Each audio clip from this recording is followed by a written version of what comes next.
afternoon in San Juan Capistrano. I'm excited to share with you all my love of painting the outdoor still life. It's just been thrilling, and I'm going to share with you my process, how I choose my setup, a little bit about my materials, and then we'll get started on the painting. But first and foremost, the setup is very significant. And you know, any object goes. You all know that I love to paint flowers, and so I have my flowers which have faded since I started getting set up here. But I've gathered a collection of objects just to describe to you a little bit of the decision making that I go through to end up with something that's very meaningful for me. Sometimes I have an idea in mind, other times I really have to search for it.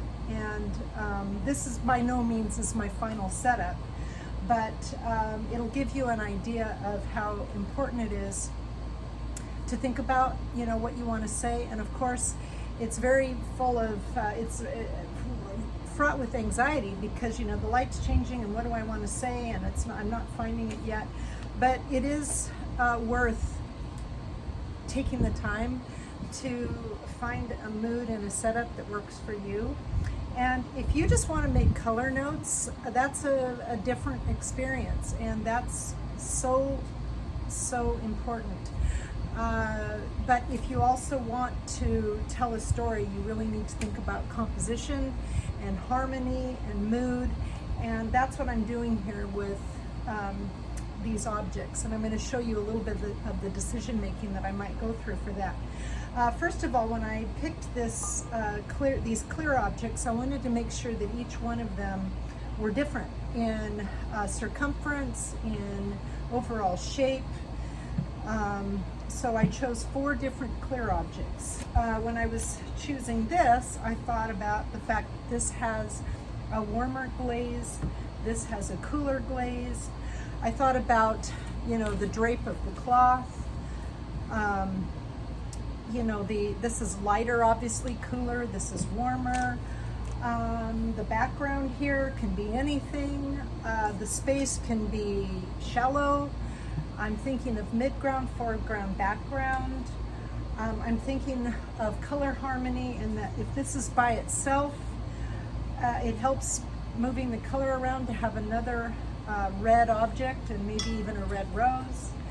I personally don't want 3 objects the same size as a general rule, unless it's balanced by some other objects that have that complementary but different kind of shape and feel. I'm thinking of opacity, of the cloth, of this cloth, of the objects. I'm thinking about the quality of light. It's a very warm light, getting warmer as we get later in the day. It's drier air, there's not a lot of atmosphere.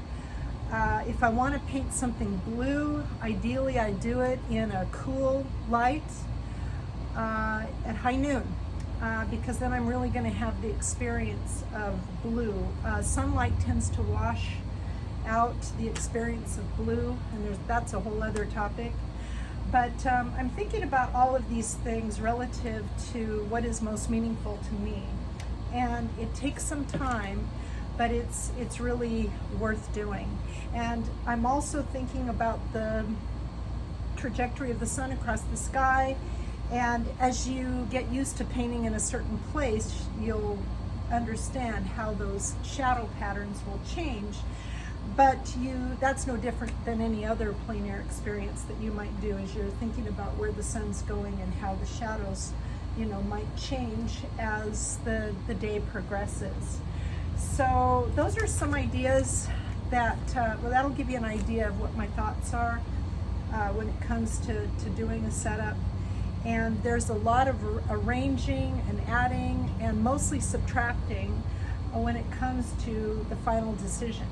And when it comes to shadows, of course, you're thinking about the shadows on the table, but you can also consider how, you know, what's in the background might be casting shadows, or what might be behind you that will cast a shadow on your setup, and maybe will give you a little bit of a foreground shadow to allow you to lead in, depending on how deep your space is.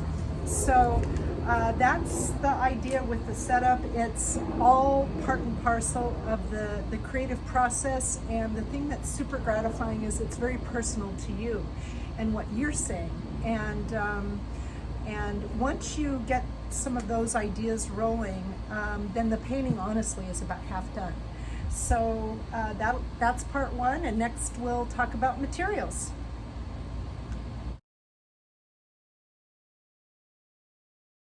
For the working pastels, on the drawer of a French easel, where I've attached a piece of Sennelier Lacarte paper with my dust tray, my little piece of cardboard dust tray.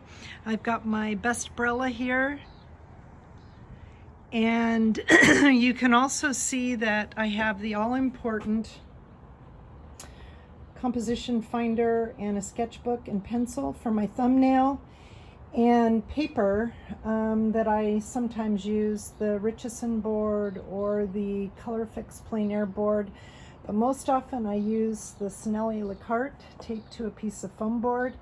And over here I have a piece of black paper that I put on there to let you know that it doesn't really matter which color of paper I start painting on, because I end up covering it really quickly, so the color of the substrate doesn't really affect my painting at all. And on this, for this black piece, I've got my Gloucester easel, also known as a take it easel, which is good for tall people like me, and it's got an easel butler attached if the lower crossbars there are too low or don't work for a shelf. Depending on the configuration I have the easel in, I can put my pastel box on this easel butler. And it also helps to have you know, a ratchet clamp or something, or a bungee to secure it all. You know, I don't travel light, so my heavy backpack can be helpful for weighting everything down. And I am ready to go.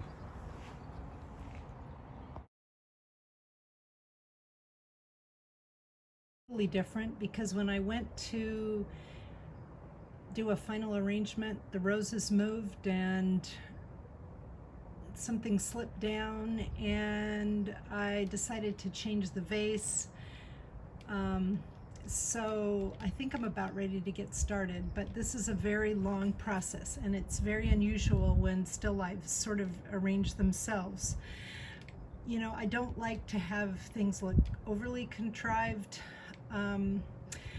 but it's harder than it looks, but it's worth the effort. And I'm thinking about, again, how the cast shadows will change, how the light will change, what is my focal point, what is my feeling, what is my meaning. And I think I'm feeling something about nurturing here. I don't know why. Maybe it's the roses that have not bloomed, maybe it's some of the small pieces, that little small vessel waiting to be filled. It just feels kind of like the message here is nurturing. So we'll see what I can do with it. Like now I'm beginning to see a squarish composition that feels a little bit better to me. There's a thrust down this way. I am going to include the edge of the table, I think. The hard part for me is to work small, because I love working life size, and it's also a bit easier for me standing up.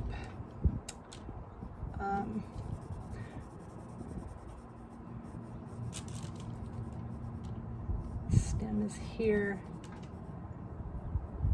This is quite a bit closer than what I have it, because I need to leave room for these other elements, and I put the dark screen behind so that I could see those buds, but I want to make sure that I'm not bisecting the center. So I think I'm going to move it over this way, and that's all going to be dark, and I'm going to squint down a lot here.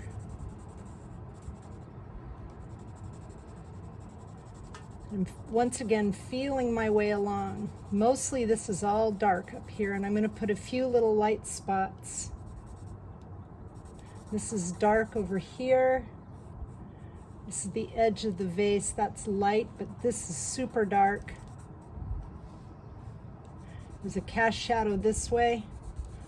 Already I'm liking the abstract elements happening here. I'm not thinking about things at all. I'm thinking about shapes. And maybe we make this, because I do need a dark around here, but maybe that's a little bit broken up. So already this has a nice feel to it, and I know that I'm going to have some light notes up here, and maybe they'll have similar little dark notes over here. And this right here is going to be my focal point right here. Take a white pastel just to get a feel. Well, what's on the other side of it? Some roses draping down. We've got the fold in the cloth that moved, but it's okay.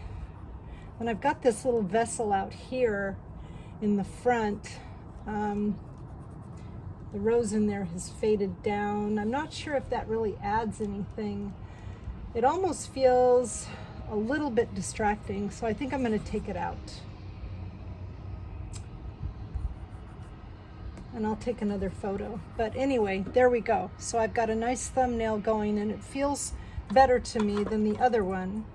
And so now I'm going to start to sketch out my elements here.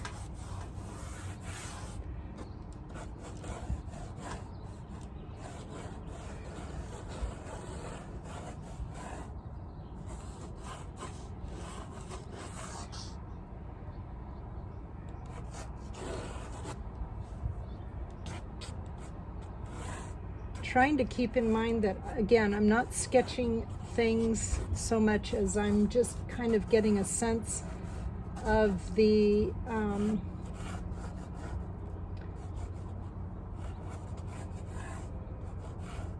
shapes.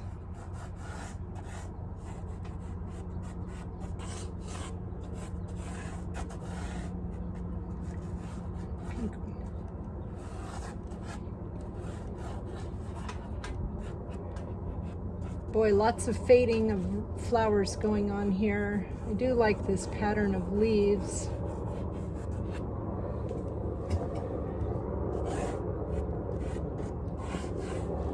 There's this ribbon that I do like as well. I'm going to move that little vase. It's just not adding anything. It's kind of distracting.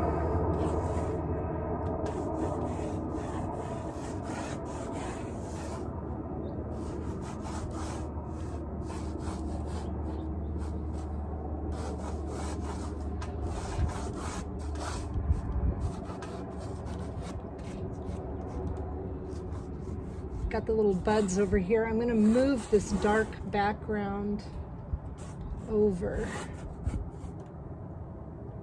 Maybe it comes down there.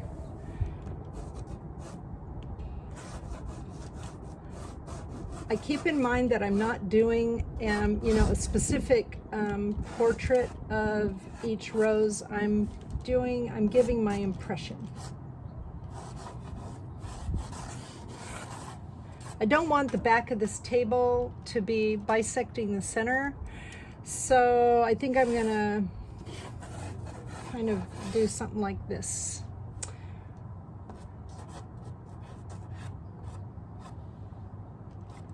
And this rose will kind of break up that line. There's a fold in the cloth. There's some stuff going on here. This is casting an organic shadow, and there's a lot of organic shadow casting back here, which is very much a part of the setup. This is too high. I'm going to drop that down. Got a nice pink rose out here. I want to make sure that those two things aren't lined up. Okay, I think I'm about ready to start, and I've got, maybe I do something like this just to give that rectilinear feeling. And there's a little bit of cloth coming down, and you've got some real nice lights up here and some linear elements.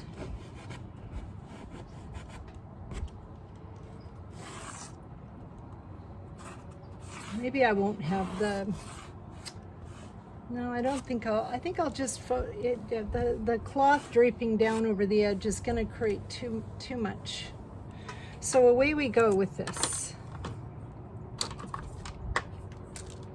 I'm using my, this is my feeling and inspiration, and once again, I think I better, you can see my focal point there, so I'm going to start with that.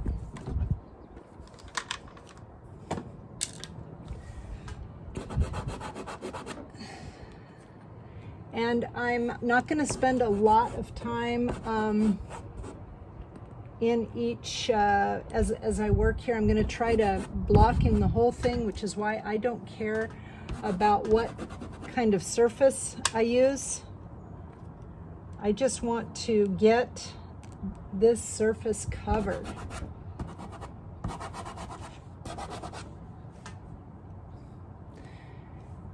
And I can usually tell pretty quickly whether, as I begin, whether I'm really enjoying this or feeling it, and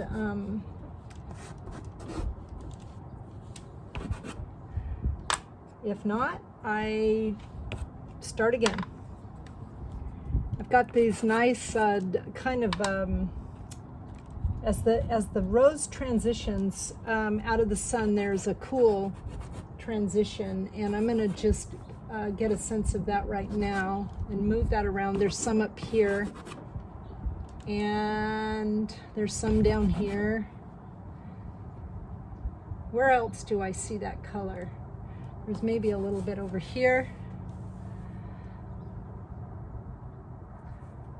Okay, let's get some greens going here. I'm going to really, really, really go dark there, because that's where I see a very hard edge. And while we're at it, I see a really nice leaf shape, and there's the light side of the leaf that is very, it has kind of the light is warm. It looks kind of coolish to me, but I'm just going to go ahead and put that light side in there, and begin to block in. Oops, that's a little too blue, too blue. I do a lot of mixing, honestly, on my surface, and I'm interested more in value than in color. Although the value is important as well. Let me put in, create a foil of dark around these roses here in the back, and I'm just going to go straight through, because I can paint on top, you know. And I don't really like this plain Jane background, so I want to get a feeling of light coming down right here. It's a little boring. What's beyond it? It's kind of a neutralish green, but I'm going to refer back to I've got a lot of light going on back there.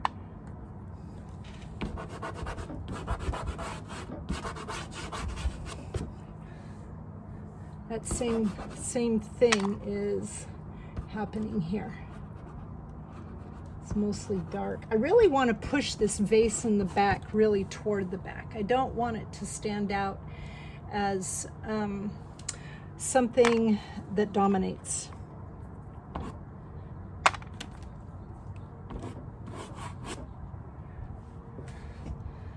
Do I want to start doing that yet? I don't think so. Okay, let me start to get some of this lighter rose, and you say if it's lighter, then why are you making it that color? I'm putting it in the shadow. I'm getting the shadow and I'm squinting down a lot.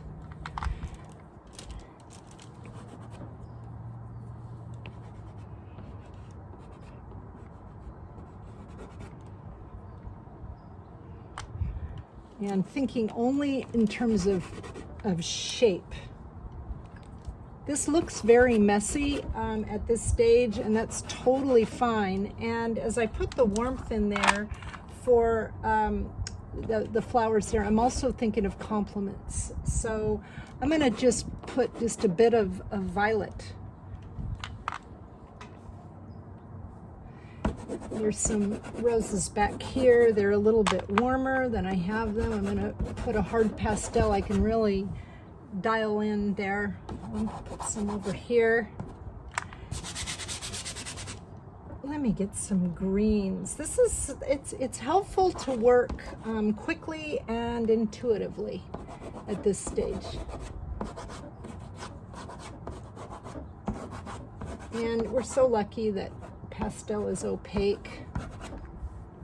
And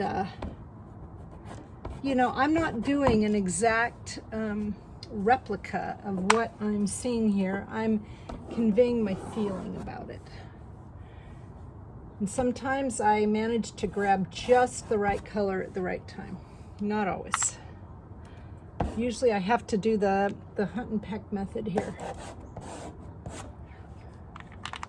Okay, let me start to get a little bit of this. That's way too cold. That's too, let me get this. That's way too warm, but I'm gonna go over it. It needs to be creamier. There we go. So this is a case where, you know, blending on the surface is really nice.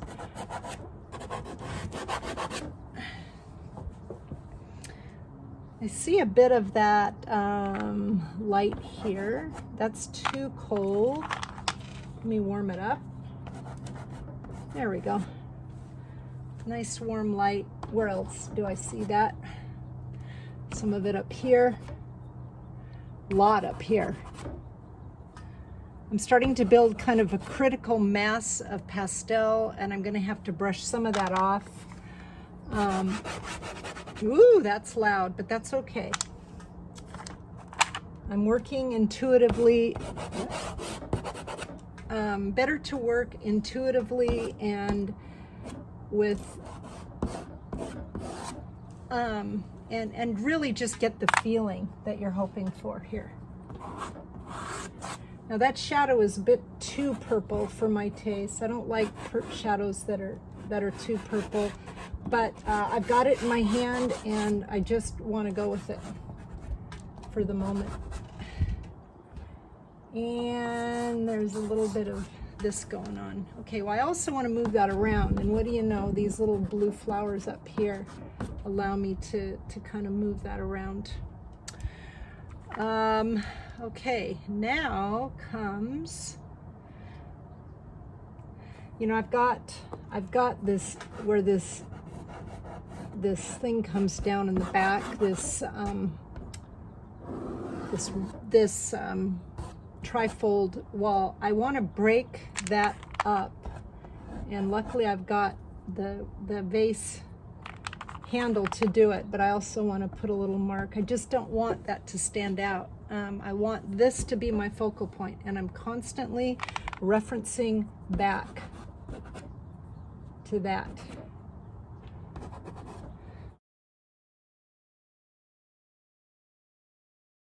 Okay, now we come to one of my more favorite parts of this process, and this is where I like to use a brush and start to pull this thing together. Ooh, those are too blue. That's okay. Really dark here. Really dark. Okay, I'm gonna take a brush, an old brush, And I'm basically going to scrub all this together.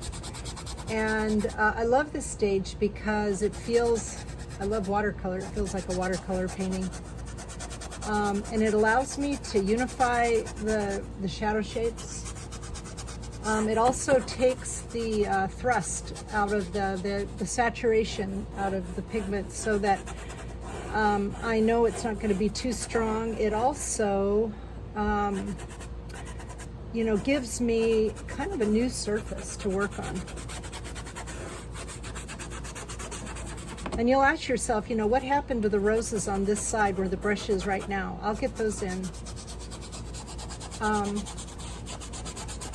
But this gives me really a nice surface. And this is why it's important to have this dust tray on here, because this, I can just see the dust falling.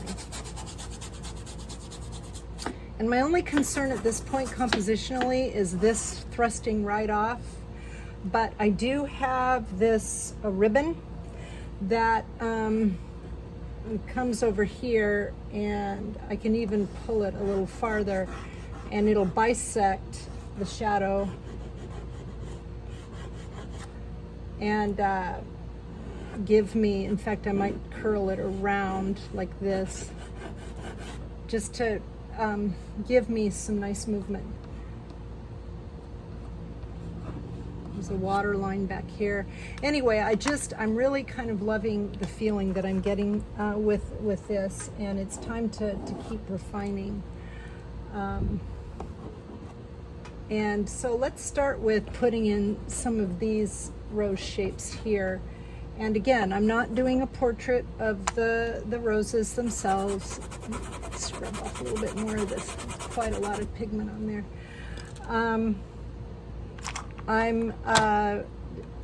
I'm just thinking about the mood and the feeling that I would like to convey.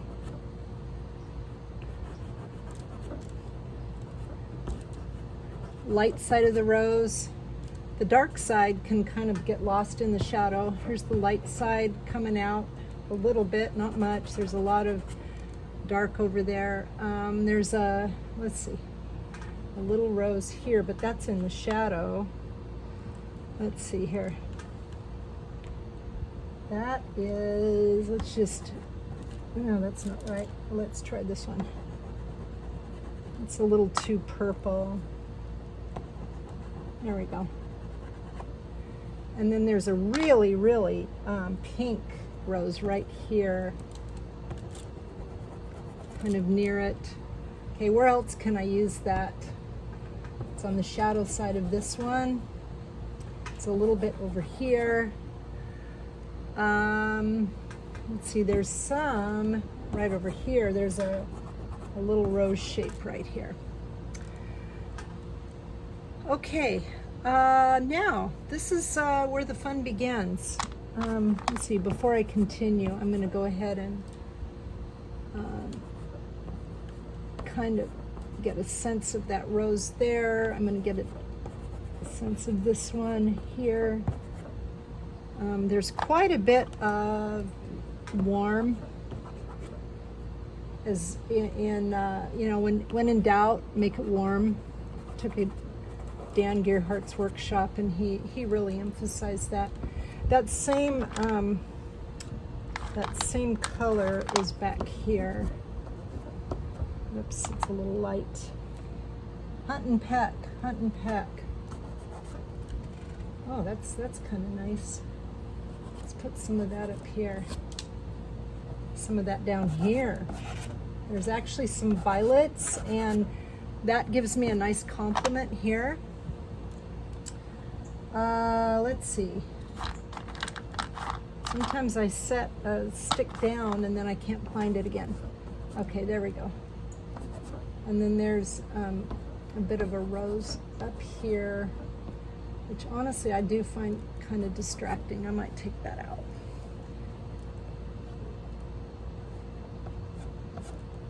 These Terry Ludwig Maggie Price Essential Grays are really, really nice. I really, really like those. in order to, I'm gonna pull up the light on this side, but I've got to scrub off some of the pigment first. And this is gonna be way too cool, but it's gonna give me the value that I need. So I'm gonna, because it's so cool, now I'm gonna go over it with a warm it up. I just wanted to get that nice value. We've already got a sense of the light, the cast shadow happening, and because I've got this nice color in my hand, I'm gonna use it over here. Okay, alrighty.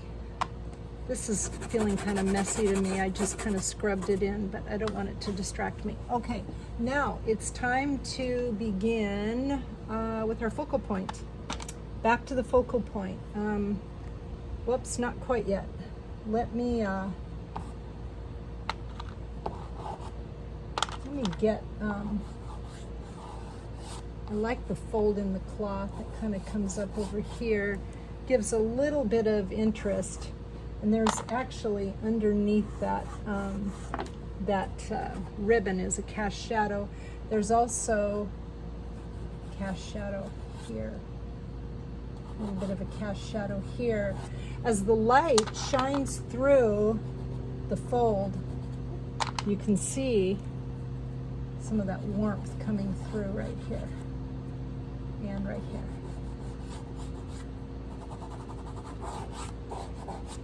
Okay, let me make this area, as I squint down, this is pretty light over here.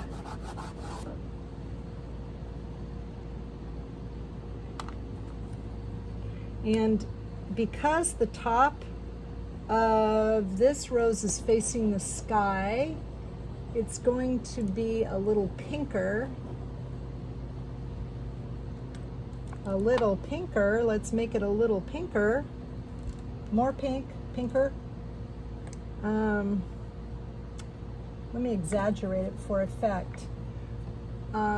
Because it's facing the sky, and then as it rolls down, it gets more, it warms. I kind of like the counterpoint here.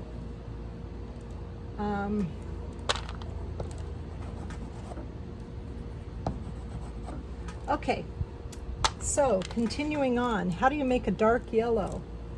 Well, a dark green tends to work, but the key thing is you don't want to make this too, it's really, really important that you don't make this too, you got to keep it warm. Orange, squinting down. I'm going to find my way along by putting in, again, think about these petals. This one faces the sky. It's a little lighter. These face the sky. This does.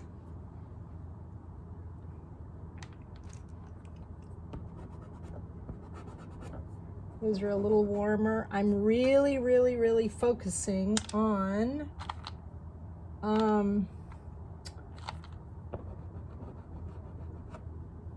not getting too carried away with painting an exact portrait. That's kind of an odd color. What is that? It's kind of this petal sticking down out here. It's kind of a neutral yellow. Okay, and here's a key. I got that in, but I really want to get that dark. And I was talking to a group of students when, roses have an inner character and an outer character.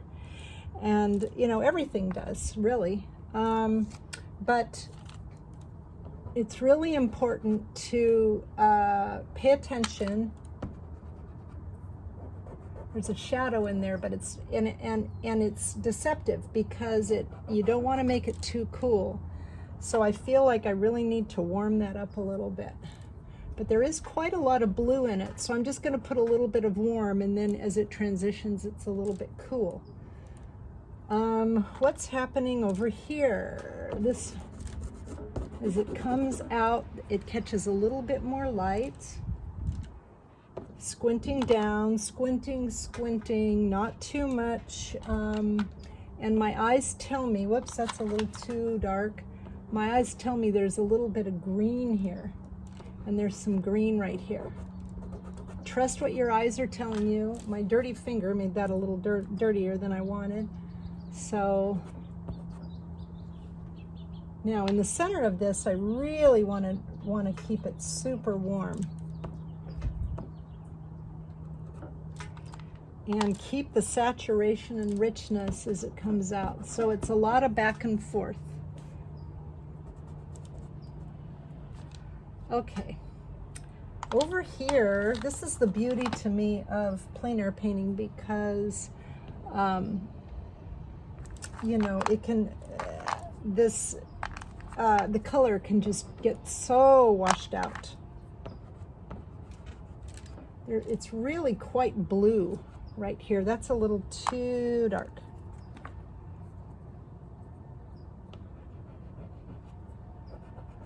Oopsie, dirty finger. And because I'm not very careful with the way I set things down, I can lose colors that I like, and it helps to be a bit more organized than I am. Okay, I need a lighter blue, something that has a bluish cast that allows me to, that's a little light, but it's not bad. Actually, it's a little light there, but as it comes around here, it's a bit darker.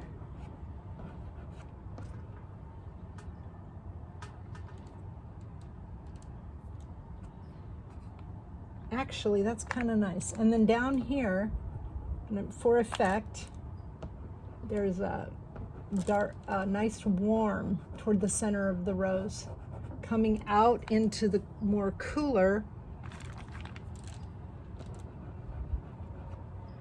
A little too green.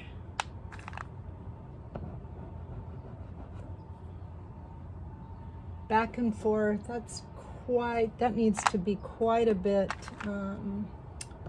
warmer in here.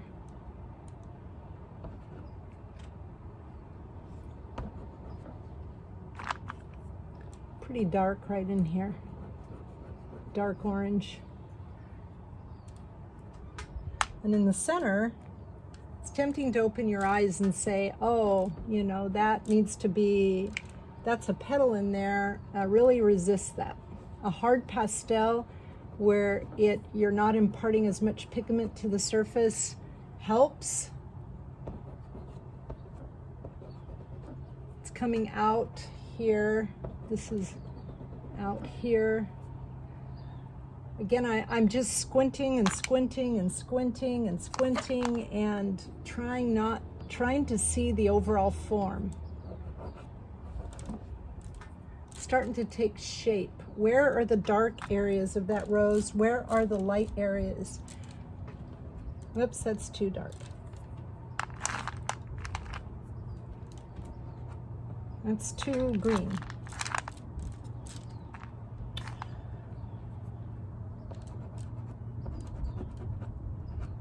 It's not quite right, but the value sure is right, so I'm going to go with that.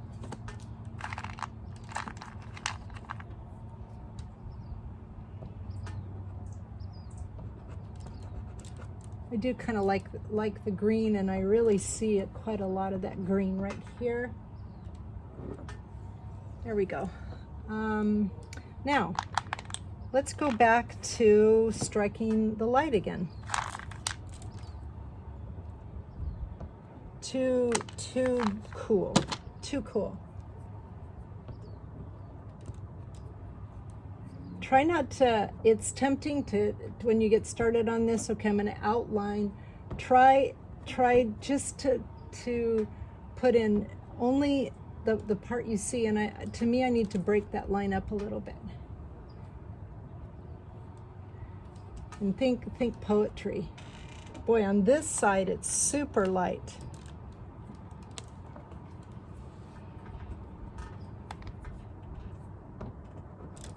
And you know, it's tempting to say, to look at it and say, wow, that's really, well, that's too cold. I'm gonna use my nice big stick of schminky here. But you can see how cold that is, and that's not right, but it sure puts a nice heavy coat of pigment on the surface. So now I can come in and warm it up. And you know, it allows me to see where I'm going.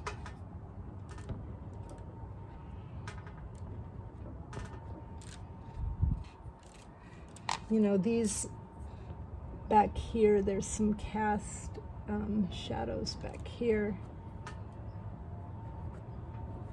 This is where it really helps to get up and stand back and get a sense of this thing reads from afar. You know, and state and restate. I mean, how many times have I put this line in? And then this. And then there's some light catching down here.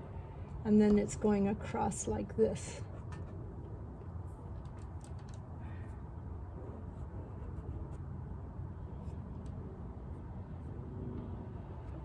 As the light is shining behind the rose, it's pretty, let's see if this hard pastel works.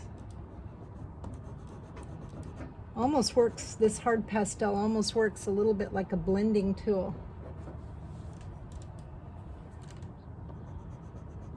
And it imparts very little pigment. I really feel like I need quite a bit more orange rather than red, or dark reddish brown. I want to really keep things on the warm red side, and there we go. That feels a little bit better. Okay, I'm squinting way down again, way down. Where are the lightest parts? Okay, if I need to take a little pigment off to restate the lights, I'm going to do it really super light right here.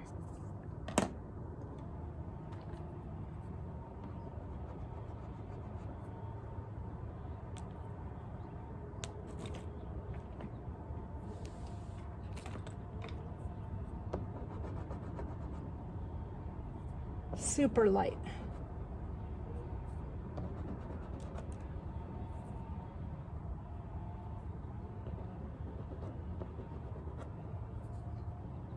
There's some light over here.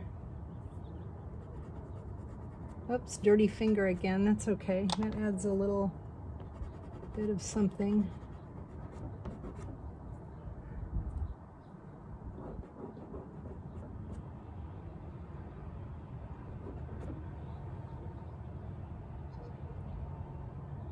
Let's see.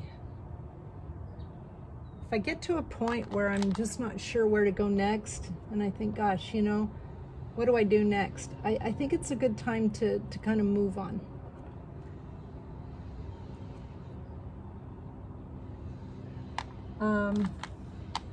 So I will do that, but first, there's some nice, I really want to get those blue transitions. It's just what I'm seeing. I have to say, I paint what I see for the most part. I'm gonna carve around this a little bit, and there's some nice leaf shapes here.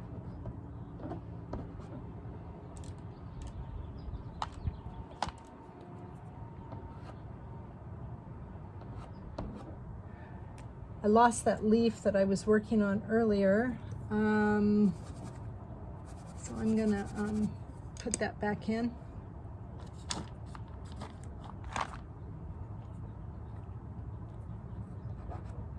It's too dark.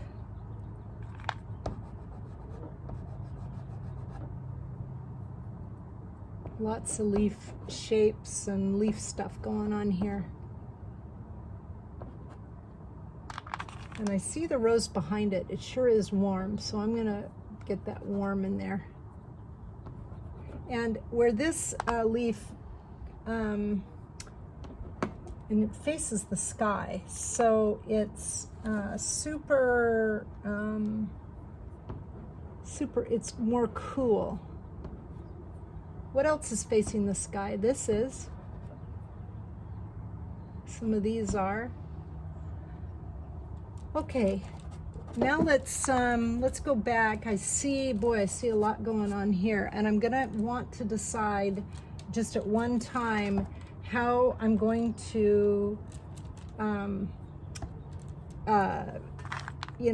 not what they call, as you all know, chasing the light. So, am I going to make a decision to do this? Yes, I think I am, so that I can, because I like the leaf pattern that I'm seeing on it.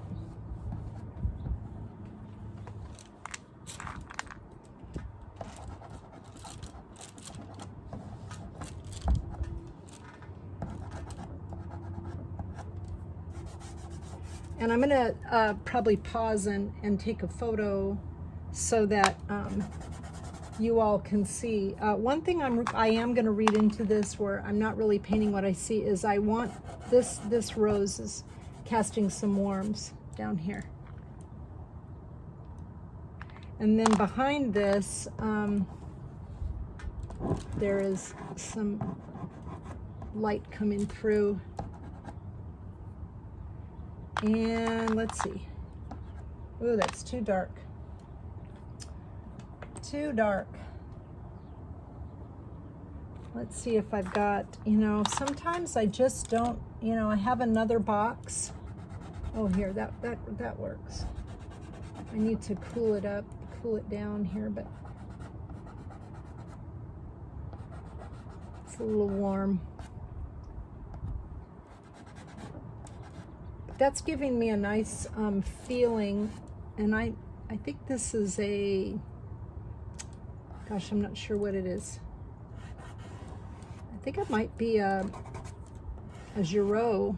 There's a little bit of light starting to peek through here. I don't want this to get too complicated looking. I want this to feel unified. Let's see, let me put in some positive shapes.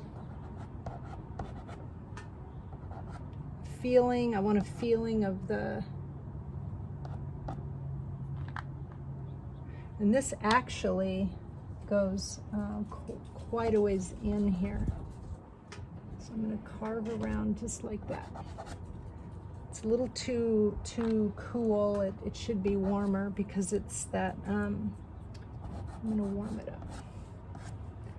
And while I'm at it, because I really want to keep remembering my focal point, I'm going to darken this. And there's the rim of the vase right there. And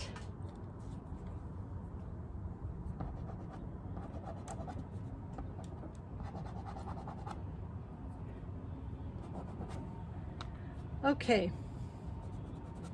now what? I'm going to pause on the rose. I got what I wanted on the vase for now. I want it eventually to be quite a bit brighter and lighter. A little bit of that. And remember that as this rolls down, it's going to be cooler here, closer to the sky, but as it rolls in, it's going to warm up.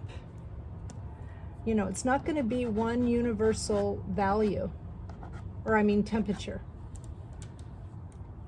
That's a little too liney. Okay, now what? Let me put a little bit of warm light up here.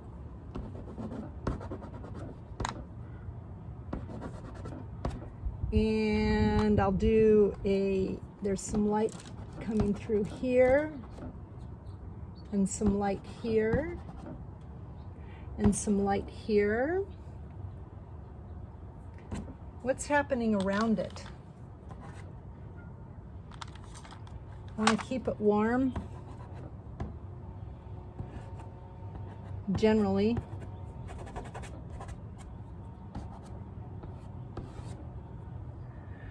Okay, now what? Air conditioner just kicked on, so I'm going to use this as an opportunity to stop and take a photo, and we will resume. Okay, I'm ready to try to bring this to a closer level of finish. So stand by.